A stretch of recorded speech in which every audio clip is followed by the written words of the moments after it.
In just a second, I'm launching the YouTube Live. There you go. All right. So Nicola's only 1 hour. So if now I have an echo. Okay. I'm here. Can you see me? Yes. It's just that I have an echo because of there you go. All right. We're live on YouTube as well. All right. So I'm going to start now. Great.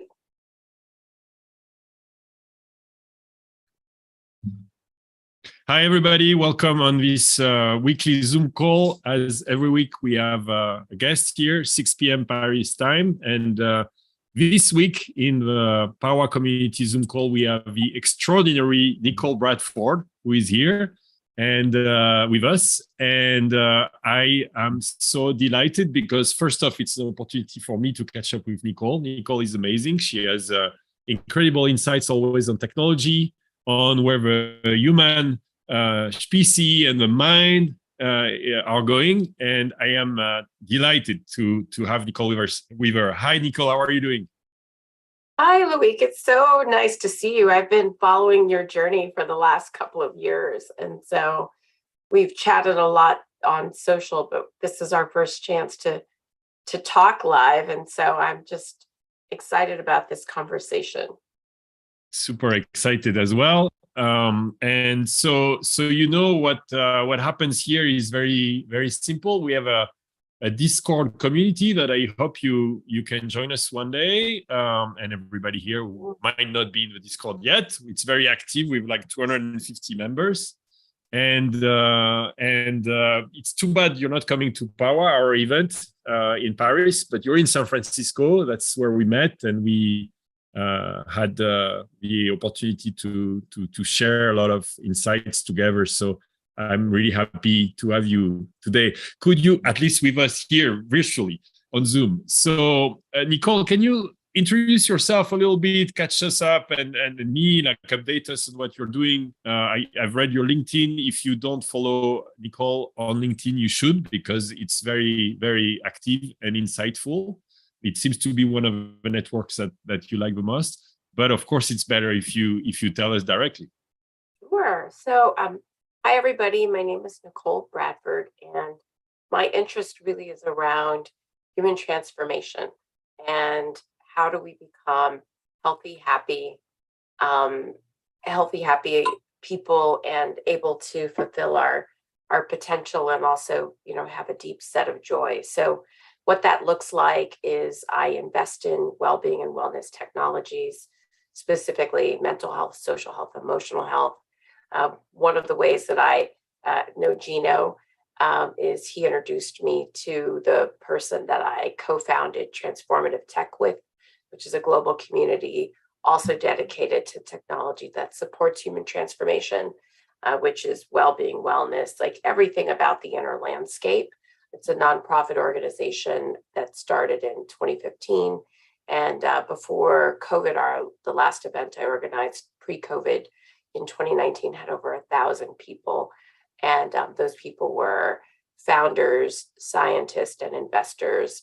And so I do that. I do a lot of writing and thinking, and I'm working on a book right now that's about transformation and technology, because I think they're deeply related and connected, and there's a lot of potential there. And then the last thing I do is I teach at Stanford, and I'm an adjunct professor there around the same subject. So, the way I see myself is it's sort of like, as a person who's coming from love, courage, and integrity, my mission is to envision our future around really our inner freedom. And build bridges to it. That's all I do. That's all I'm interested in. And I do it in a couple of different ways. That is exactly one of the themes, obviously, of PAWA, which is to be first conscious ourselves. And if we are conscious and good in our own body and in our own minds, then we can be more conscious about what we do and the businesses we do. So could you explain to us a little? You have a lot of content there about the mind. And maybe start. I would love to have you talk a bit about how we can improve ourselves, how we can improve each other as human beings, and then a little about how you see the future of the technology according to that. But if we can start by the self-transformation of the humans that we all are, and your thoughts about that, and where is technology? Well, I think that's a really good point. One of the things that I believe is true is that you can't build anything better than you are, or to use a less triggery word, you can't build anything more conscious than you are. Sort of, I guess, suppose pre sentient AI, but in the meantime, it's like we can't build anything that has a higher level of consciousness than we do. And so, if there's a group of people who have the ambition to, build things that support, support the world with its major issues, then we actually have to do our own work first. One of the things that I've seen with working with so many founders that are in tech is that who you are always gets into the tech. Always. It shows up in all of the decisions that you make around, what your engagement loops are, what your value is, and many other things. And so, who you are first is the most important thing. I've done a bit of writing on what I call building while being. And so I really believe, and I do a lot of speaking with corporations now that, build lots of technology. And, and one of the things that, I always stress is that builders have a responsibility, especially if you're building technology, you have a responsibility to develop yourself as a person, so that you have a greater likelihood of making the right decisions when you're on sort of like the cusp of, especially people who are doing a lot of innovation and creation.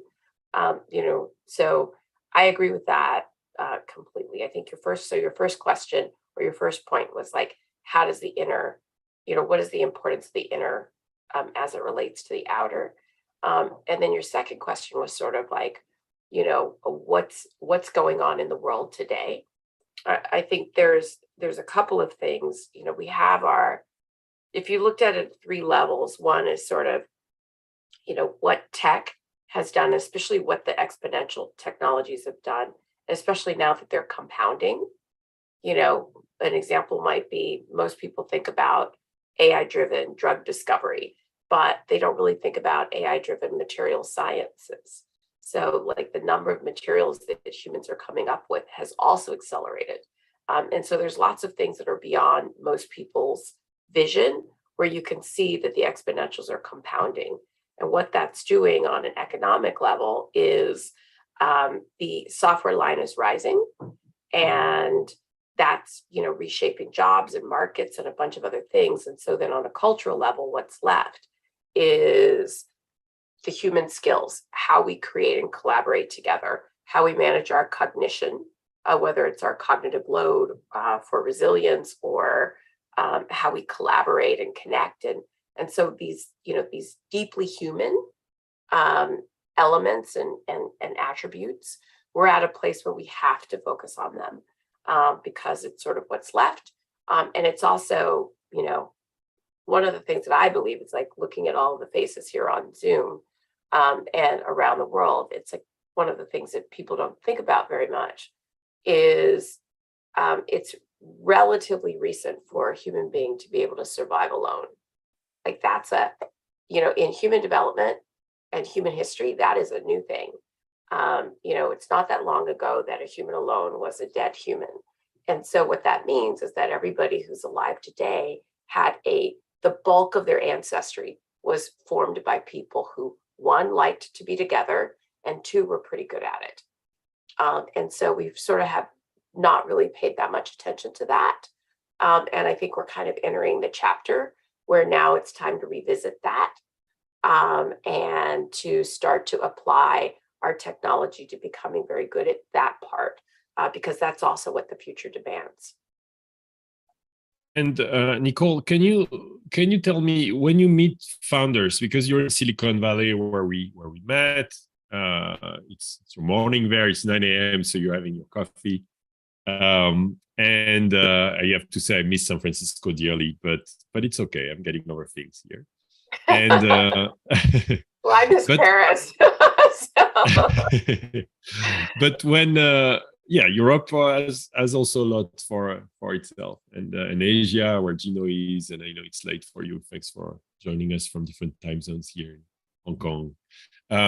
Nicole, when you meet entrepreneurs and founders and executives, which I know you do all the time for your events or for your activities, what do you tell someone that you feel, let's see how I can say this in a good way, someone that you feel should be a little more conscious, or should, or tells you something like I'm depressed, or I'm stressed, or someone that is not balanced or open, or some people say awaken.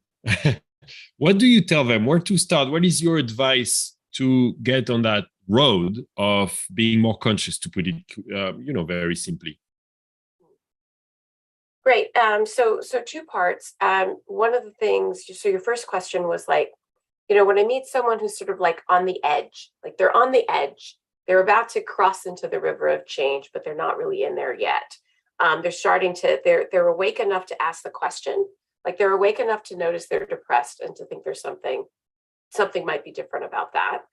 They're awake enough to ask the question, like I'm really stressed, I should change that. So they're at the very beginning of the journey. What do I suggest that they do? I really think about transformation. I have a triangle that I talk about, and it's my framework that I use to sort tools. And the tools can be analog or they can be digital. And so in this triangle, one side are things that shift paradigms, one side are things that break patterns, and then the foundation are things that increase your capacity. And so a paradigm shifter might be definitely plant medicine is a paradigm shifter. Also, holotropic breath work is a paradigm shifter. A meditation retreat is a paradigm shifter, though daily meditation is a capacity builder. Also, environments are paradigm shifters. So, like, I've had some of my most creative periods after being in really stark places, or really, from a landscape standpoint, because I'm really in tune to nature. One was Mongolia because of its vastness. Two was Antarctica because of its vastness. And then three, of course, is Burning Man. So I've had really creative periods after being in landscapes like that. And so with a paradigm shifter, it's kind of like, imagine a trampoline next to a fence line.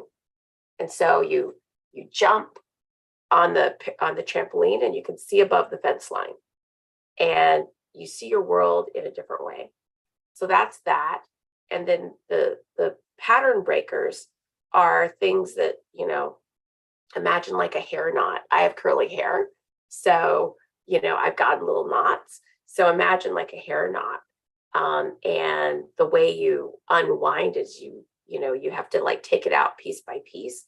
And these are some of the things that have happened to us at different points in our lives that establish a pattern for how we interpret the world. And then the foundation is the capacity builder, and that's the thing that sort of stretches the you and gives you more room. And that's like sleep and hydration and meditation and conscious listening and heart rate variability training. And all of these things can be done analog and have been historically done, analog. But, in a planet that has, where we're quickly moving past 8.5 billion, and we're in a place where we've got some really existential crises that are happening, whether it's climate or income inequality and a bunch of other things, we don't really have the time for the analog to be the only method. And so that's where technology comes in. So what I tell these people is I just listen to them, because that's number one. And I listen to sort of where they're at and make suggestions around, the triangle on what they're ready for. Each part of the triangle, by the way, has cul-de-sacs where people can get caught and lost. But they also have a great, potential. And I really believe I'm a big fan of, Gino, you who's on here knows me really well. One of my traits is all in. So I'm a big fan of like working the whole triangle. I think, and we can talk about it a little bit later, but I think I have noticed that sometimes when people only work one side of the triangle, they can get into a cul-de-sac where, they sort of can get bogged down and keep revisiting the same things. So that's what I say. And Nicole, you are in San Francisco, where just a few days ago, psychedelics have been decriminalized, which obviously you are very fortunate to live in that environment. And Auckland is the same, and I expect to see more major US cities and maybe the whole of the US one day to open. So there is a big shift happening here, which is definitely, for example, not happening yet in Europe, where not only they are criminalized, but in some countries there is still kind of a, how can I say that? Like a witch hunt going on. Like, anything that is touching this. And I'm very careful with it, extremely careful. And you will see at PAWA, we're extremely careful with the speakers and the way we write things on the website. Of course, not putting any of it at the conference itself, obviously. But most importantly, like even talking about it is something that, is very sensitive. So yet again, San Francisco and Silicon Valley are ahead of the game here. I wanted to hear you before we open, so please prepare your questions, and you can raise your hand on Zoom whenever you're ready. I wanted just to hear your thoughts about the future of both this consciousness movement, of course, plant medicine too, but also technology. Like, are they coming together? What are the top 2 or 3 trends you see that we should be focusing on? I'd love to hear your thoughts about Web3, metaverse, AI. Does this connect with it? Which I'm trying to connect it, because I think there are lots of amazing Web3 projects. And the metaverse, if you think about it, is also the way for us to transport ourselves to another world, which, sounds familiar to me. When I go to the forest, that's what I do. I feel like I'm getting into the avatar world suddenly, and I do it there. But what are the trends in technology that I think are obviously related to that topic that you think we should be all following? Or how do you see Web3, for example, connecting to all this? Cool. So the first question around what I think about psychedelics, this actually kind of goes back to the triangle in a way. Like, the reason why psychedelic assisted therapy works really well is that it's a combination of a paradigm shift and a pattern break at the same time. And so I think it's really important to do them both, that integration between the two. And so, what I think is going to happen with more legalization around psychedelics, I think once the FDA trials come in, and that headline, the cultural shift that's going to come from that headline in the New York Times and the Wall Street Journal that says FDA clearance on, blank psychedelic for this. There'll be, if you know the space really well, so you actually know that those definitions are very narrow, and that the qualifications for therapists to be able to deliver that is very narrow. So it's actually not a lot of people that we're talking about who are going to have access to the FDA cleared drugs and therapies. But the cultural shift that will come from people seeing that headline, there will be a sort of like I think there'll be a big psychological shift. One of the reasons why I think things have moved more quickly in the US is also that it's a very bipartisan subject in the US, because on the far right, which is really aligned with law and order and military and police. The amount of depression, suicide, and PTSD in those populations is staggering. And so because of that, it's been able to sort of like stay in the middle, because, people who are very vocally supportive of law enforcement are also wanting these people to have relief from their suffering. And so I think we're going to see a big shift. I do believe that technology is really important as it relates to psychedelics, because you have, a need for preparation, you have a need for integration.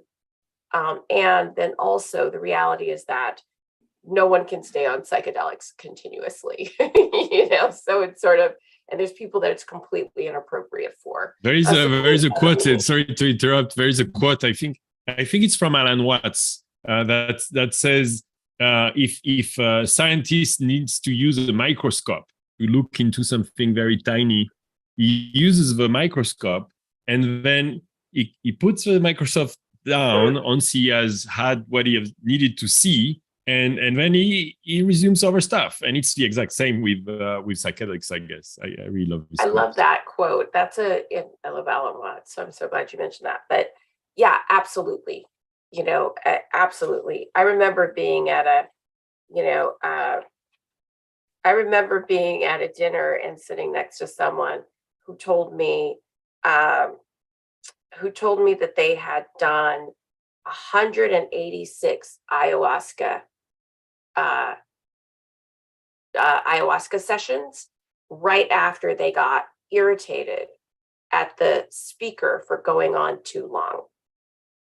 Like, it's like, well, it's not working, like, to be so triggered by something so minor after having, like, crossed the veil 186 times. It's like, clearly this person needs to do some pattern breaking, like, so then your other question, which was about, consciousness and technology, and especially Web3. I think one of the most interesting things about, Web3 and consciousness is that, and this is like, okay, it's like a little crazy, but here's what's interesting to me about it. Oh, and by the way, everybody, I worked on World of Warcraft I operated World of Warcraft China for 6 years. And then for 2 years during COVID, I worked on creative mode in Fortnite. So understand games, understand digital realms really well. And so the interesting thing to me about Web3 and the overall thought of consciousness is that the concept, if you think about human concepts, like, or big human concepts, one of the biggest, most calcified human concepts is fiat currency. Like, it just really is like, what is money? Money is what we all agree it is, but it's a big concept. And so, if you imagine a pond filled with minnows, and you toss a wafer into it, and the fish eat around the sides, it's a good example of something that slowly breaks down the wafer. Now, what matters to me about breaking down the wafer is, once you sort of start to break apart one human concept, you start to break about other human concepts. So another human concept is, humans are innately bad.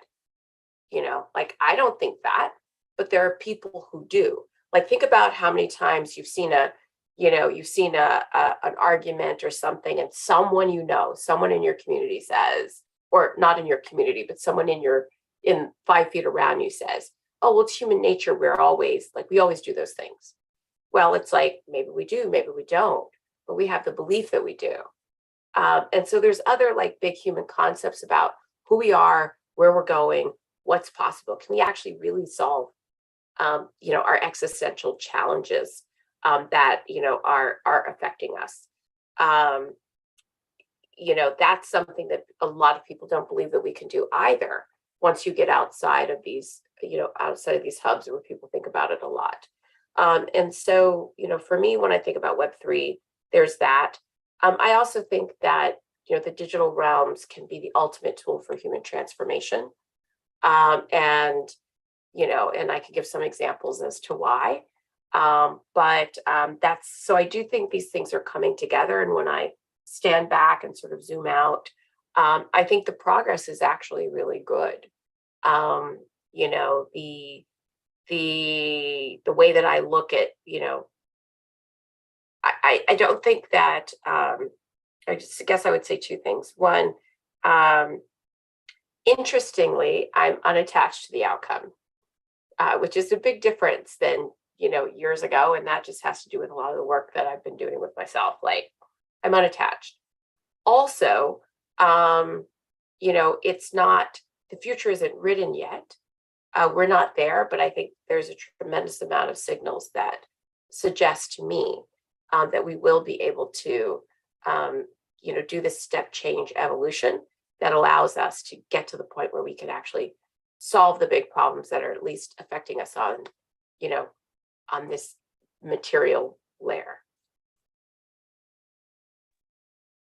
Before I take the first question, I have, of course, 100 questions for you. But one, I know nothing about games, or, what they call now, the metaverse includes a lot of gaming, obviously, right?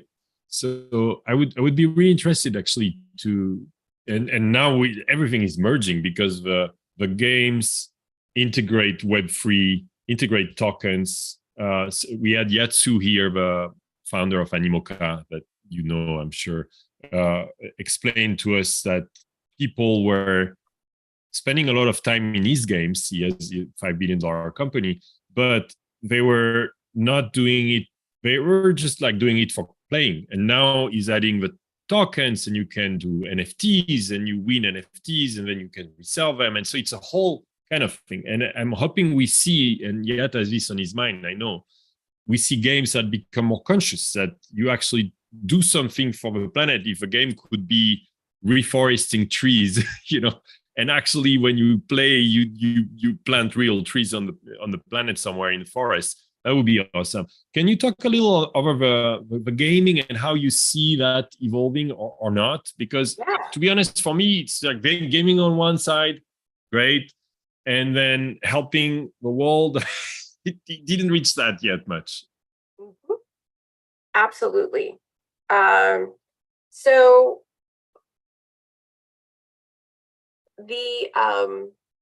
I think one of the things that's really important is for all of, it's really important how we define the design space. And so the world is the material world that we can see. It has three layers to it. One is the physical layer. The second is the transformative augmented layer. And then the third is the fully digital layer. And so on the fully digital layer, that's where we have games and metaverse and Web3. That's where we have digital twins of cities. And also 23andMe is a digital twin of you. Like, it is your genetic digital twin. So, and the AI is up there too. So there's like this fully digital layer. The transformative layer is where the data goes up and the data goes down. So like, I've got an Oura ring on, it's tracking my heart, which is on the physical layer. And every second, it's pulling data from the physical layer into the transformative digital layer.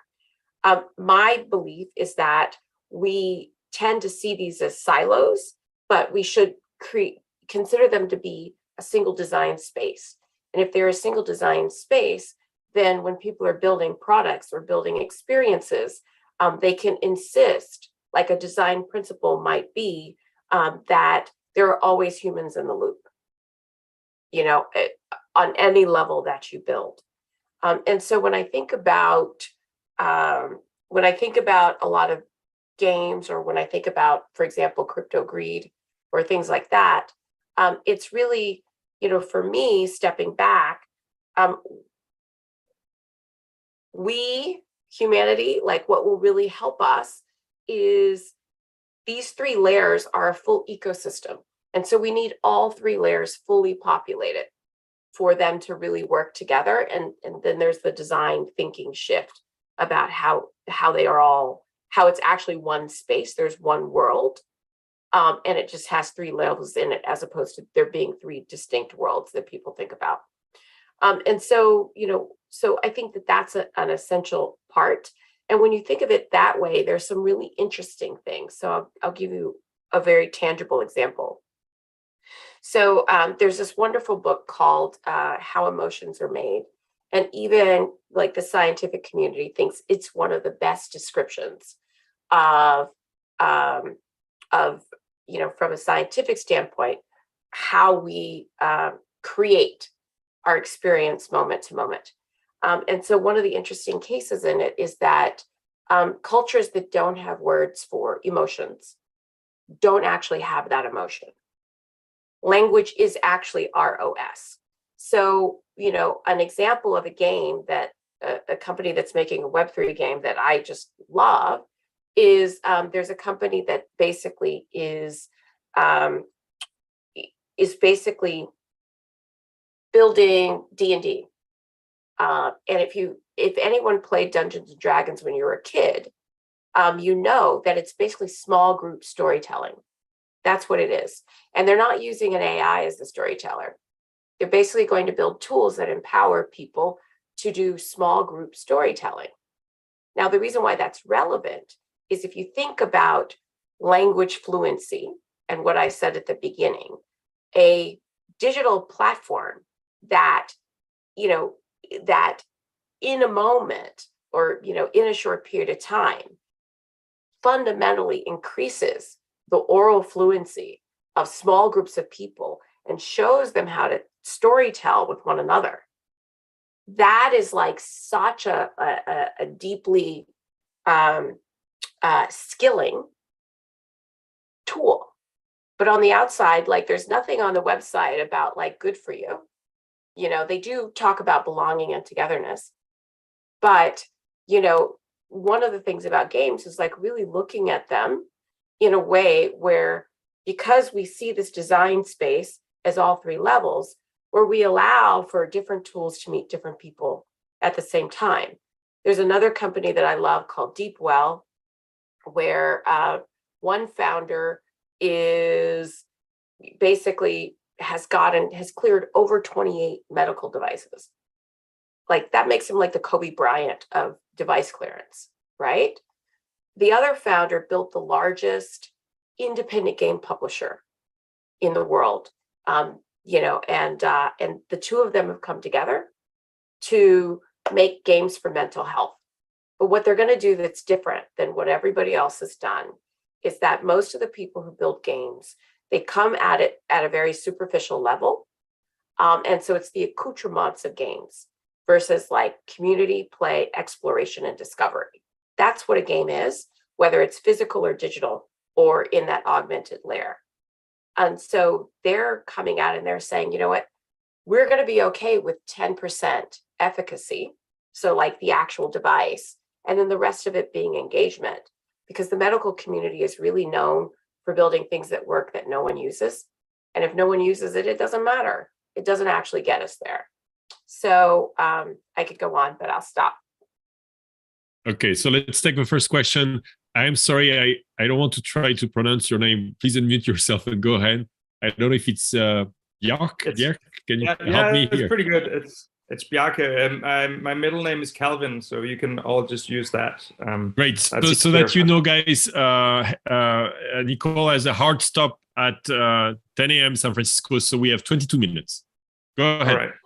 I'll do it faster, but you actually started talking about storytelling right when I was formulating my question, which is about storytelling. So I come from documentary storytelling, and I think it needs to be a much bigger part of our conversation about human development and technology. Because, I mean, especially because we've made social media the centerpiece kind of human storytelling. And I think it's potentially a real big limitation for us, because we connect through stories and we understand who we really are through stories, and we really build the world through stories. So you mentioned money, which is fundamentally a shared human story. So I'd like to hear if you could elaborate a little bit more about how digital storytelling, like if it's on your radar, and maybe elaborate a bit on the current state of our social media world and where we can go from here. Yeah, what I would say is that the importance of storytelling is how it links to self-authoring. Because, one of the biggest stories we tell is who we are and how we see ourselves. And so when you have stories that are public, when you teach people how to tell stories, even if they're telling once upon a time a story, then that, I think, begins or begets the skill to self-author. And one of the things about change is that people don't change until their story about themselves changes. I have a lot of loved ones who have gone through 12-step and program. And it's just like what you really see when people are freeing themselves from addictions. It isn't until they stop seeing themselves as, defined by whatever it is, that they actually truly break from it. And so, yes, so I think it's really important. I think it's a skill that we don't think of as an essential skill, but it's an essential part of change. It's an essential part of evolution, or our individual self-evolution. So I agree with you, Calvin. Olivier? Hi, nice to meet you, Nicole. I found your blog posts and found them to be inspiring. So my question is in two parts. First is you talk about transformation, and transformation into what? To me, it's self-realization, essentially. Figuring out who they are. Could you talk a little closer to the microphone, if you don't mind? Okay. If there is any way. Here we go. I got it. Yeah. You're very weak. I mean, not you, but the microphone, the input is weak. Did you hear my first part? Yeah, you were saying that you're really into self-realization, and that's your definition of transformation. And I imagine spiritual definition of self-realization. Correct. Is that what transformation is about? Is the first part. And yeah. And what's the second question? The second part is people have a yearning for self-realization when a catalyst happens. Sometimes it's addiction, a big part that's lacking, it's trauma and whatnot. For the masses, for the mass of the people living in, the karmic wheel and letting it turn where everything is fine, quote unquote, is okay. But because maybe they don't know what's on the other side of the transformation. So with peak experiences, maybe one finds out, but before that, even that, what is the catalyst that will cause the interest and then the decision into embarking on that journey? Okay, so great question. Yes, self-transformation is self-realization. It's also other things too. It depends on where someone is at. It's really hard to go to a mom, for example, who has postpartum depression and to say, you really should be focused on self-realization and consciousness. She's got a screaming baby in the next room and she's like just trying to get through the day and pay the rent. I don't believe that she should be abandoned by all of us who build. But, early on, one of the things I said is that I'm actually not attached to the outcome. I used to be on there's another triangle called the drama triangle. And so I used to be on the drama triangle as a savior. I'm not doing that anymore. I got off of that. For me, it's really about how do I choose to use this life force? What is the puzzle and the curiosity that I want to have? In the end, I think, we all came here for love. I think we've always been together. And I think none of us are alone. And I feel that inside my body when I meditate. And so, on the zoom out, everything is fine. But what do you choose to do with this life, this experience, this unique moment that you have? For me, I choose to work on this, on this curiosity about what is happening with all of us while we are in this form. So that's like the first part. So transformation, is it self-realization? Ultimately, yes, but how does it show up for every person? It depends on where they're at and what is the actual next step for them. And then on what is the catalyst? I think we've got some pretty big catalysts.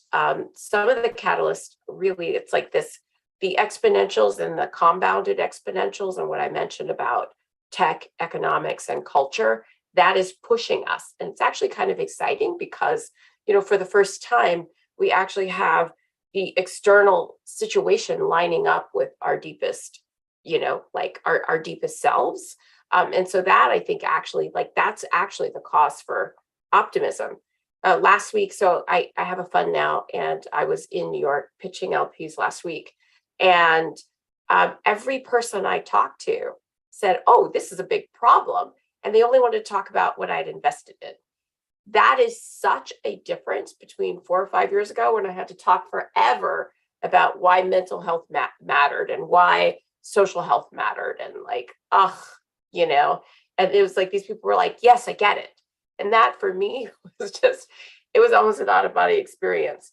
So what is the catalyst? One, there's this external catalyst. And two, if you look at the data on mental health globally, on the health of young people globally, older people globally, it's like there's a tsunami, especially coming out of COVID. We are not done with the pandemic, even if we're done with the viruses, like we are not done. And so that cleanup, so there's plenty of catalyst out there. And, it's like, how do people know that there's an alternative? Well, we have to build, and we have to meet them where they're at. And we have to build things that give them the taste of something else. I was just looking at there's a wonderful, I'm really into sound. Like, my current obsession is I am so interested in embodied and extended cognition. I'm excited about it. I'm actually, like, I swore I wasn't going to do another event, but I'm going to do an event on this because, I think that, our brains are in our skull, but our minds are in our bodies, in our environments, in our networks. And I think we can, our communities. And so I think we can apply technology to that, to understanding, amplifying, personalizing, and optimizing that. I think actually, sorry, it's a little bit of a tangent, but I think it's a really big mistake for humans to cede intelligence to artificiality. I think that if we really think about our embodied and our extended cognition, as opposed to this sort of brains and skulls or brains and jars approach, I think we can add 20, 30 intelligence points to our entire species, as well as have a lot more fun. And so, to your question about, like, how are people going to know? Well, we have to build things that give them a taste of air, a little bit of relief. And then I think the human soul on its own, will go for the gap. That's what happened to me. I was on a retreat, and and I described myself as I felt like a girl in a snow globe, and then I had 3 days of sheer bliss and felt the web of life, and changed my whole life. Nicole, whenever you start working on this event, please, I would love to help or do it with you or join forces, whatever it is, because that's the one thing. I mean, so many things, but I spent 3 months in the Amazon forest. And whenever I start singing, I started seeing what people call synesthesia, so colors. and I just got chills. And the page there that was singing like this, Isku Kwa, who is going to speak at PAWA. I went to him and I said, Isku, like, what are these colors coming out of your mouth and your guitar suddenly? And he looked at me and he said, try to sing. And I did. And I had the same. And I was like, whoa, wow. And I started singing. So, they make waves, right, that you see in the room. And I started singing not from what I could hear, but what I could see on the waves, and adapt my voice to their voice as much as, and then I could see the waves suddenly amplify only when it was matching. And then, I mean, there are more crazy things that happen. I saw animals starting to move around and sing and dance. It was amazing. So I have the same fascination. You have to know, I'm learning to sing all the time. I try to sing every day a little bit. And then that it clashes with business for sure. But please Well, keep me I posted. think it's really what's next. Like I decided that transformative tech, it's like when I first started transformative tech, it was crazy talk that tech could be used for these different things when I started the .org. And, then during COVID, lots of other people started to take up the flag on different things. So there's like a great behavioral tech summit that matches payers and payees. And there's, there's just like people doing wonderful things. And so I had to sit and say like, well, what should transformative tech be about? And I was like, you know what, it's actually should be about what's next. That's where I have a special skill in sort of looking out and so I decided that that's what I'm focused on next. There is an incredible TED talk that everyone should watch by Donald Holland. And basically he's written a book where the thesis is evolution favors fitness, not reality. And so it's basically things like we can't feel the magnetic force, but birds do. That's how they navigate. We can't see the full visual spectrum. We can't see the waves because it didn't help keep us alive on the Serengeti. You needed to be focused. But I think that what happens and what I've seen in my Hoffman's, the case against reality. Thank you, Olivier. I think what happens when you meditate a lot, and you start to like break down patterns and increase your capacity is I think we start to be able to see larger and larger swaths of reality. And I think that that's what's happening. So that's it. Gino has had his hand up for a while. Yeah, thanks. Great seeing you again, Nicole. And my question actually, Loic led into it. Is it now, I think Loic is embarking on this PAWA event. Actually, I'll see him later on at this Tyringham Hall thing in the UK as well, too. But I remember, you were mentioning 2015, there was trans tech, there was Mikey and consciousness hacking and, the lab and everything, which was kind of like a wave around that. And before that, there was a sand and there was the toward a science of consciousness and everything as well too. Given your development over the last couple of years and you were kind of alluding to it now, I'm just curious and now with Loic kind of going all in and working on kind of building events and then understanding that Web3 is about community and everything as well too. And these events that he's been doing and last week having Yacht, with games and with metaverse and all this. What is, how do we, what advice do you have for Loic?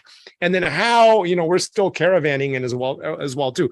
But what can we do now kind of on this tail end or the other side, so to speak, although it might not be completely, I'm in Hong Kong, definitely not. We're still wearing masks and everything. But now that people are gathering together and everything, how do you see kind of the next generation of these events that bring these people together to fuel, and certainly trans tech has been a catalyst in bringing a lot of people together. What advice do you have to Loic and for you, what's the future of trans tech? Or sad to hear that you're not doing events or thinking of, been there, done that. But and then moving to the fun side, which is great. But what can we offer to these next people that are creating the next wave of these events to push this forward?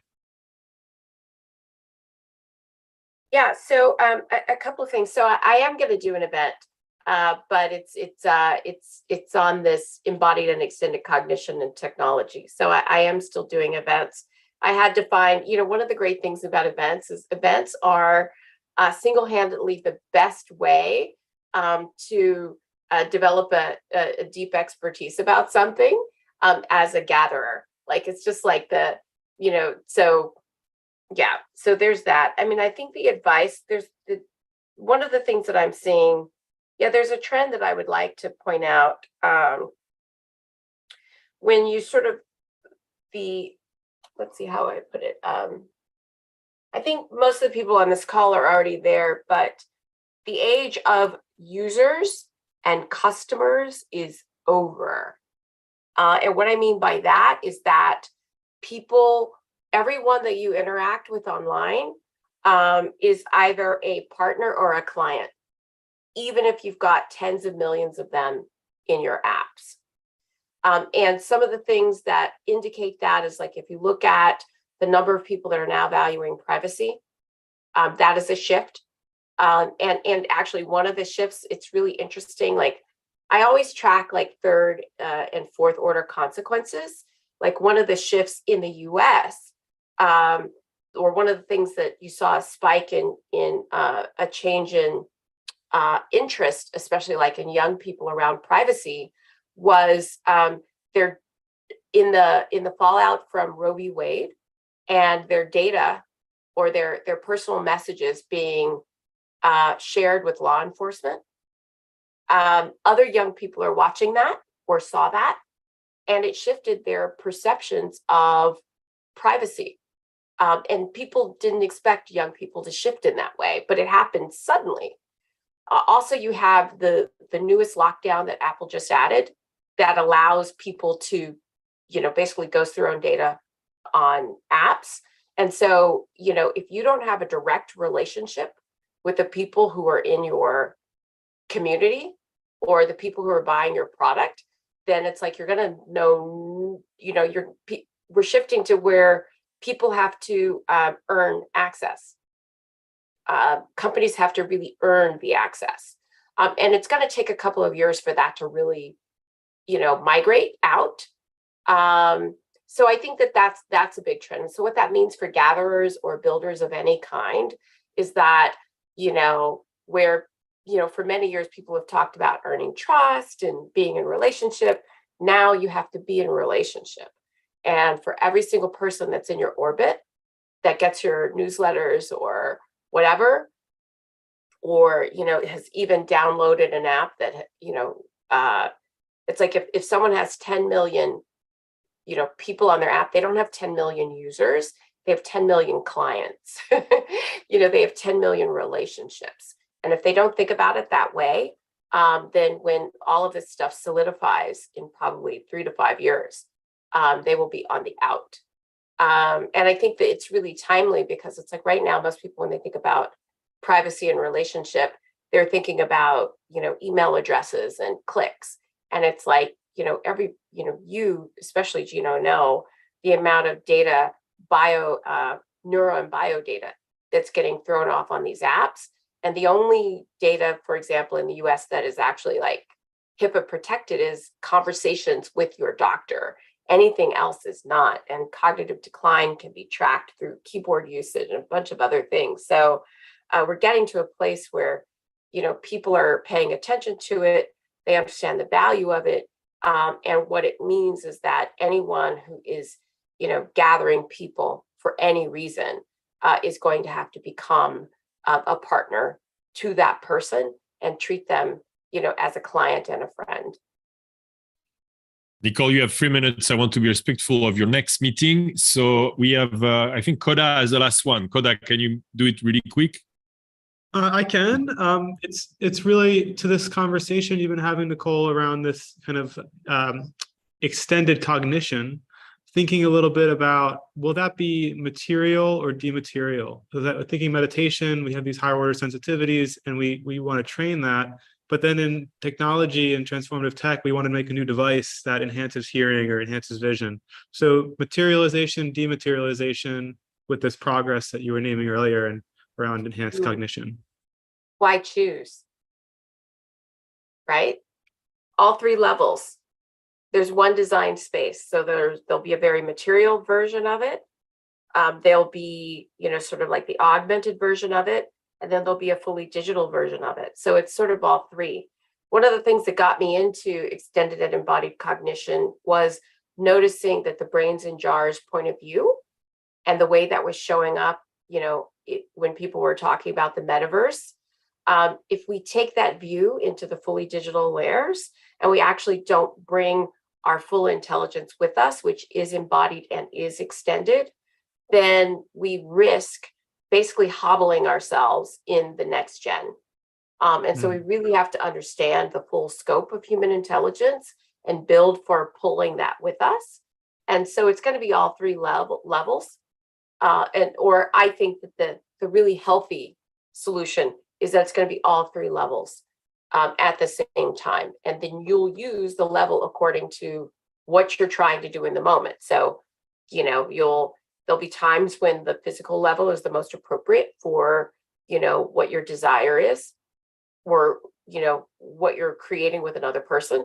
And there'll be times when you'll go to the fully digital level, because that allows you to defy the laws of physics, and you can, communicate in ways there that you can't necessarily do it, when you're sitting next to each other in a park under a tree, which, nobody's actually,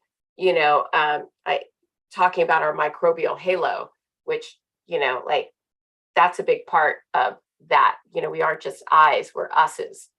And I think there's something there about, I think there's a big relationship with our us. And I think trust actually comes from our, partially from our us's blending, our microbial halos. And so I think we have to really think about all these things as we're building out. Nicole, it is 6:59:7 now, here at least. I want to thank you so much for your time, because I know you're so busy. Thank you for giving us this hour of your time. I just want to tell you my gratitude, and also tell you that I would love to connect more with you on doing more things together, because I love how you vibrate and how you share, and I always have. So I wish we can have another call, just the two of us, and talk about ideas we could do together. Let's do it. Thank you so much, everyone. I really appreciate your interest in this and your interest in your own work. Bye. Thank you, Nicole. Thank you so much. So for those of you who can stay, I'm offering a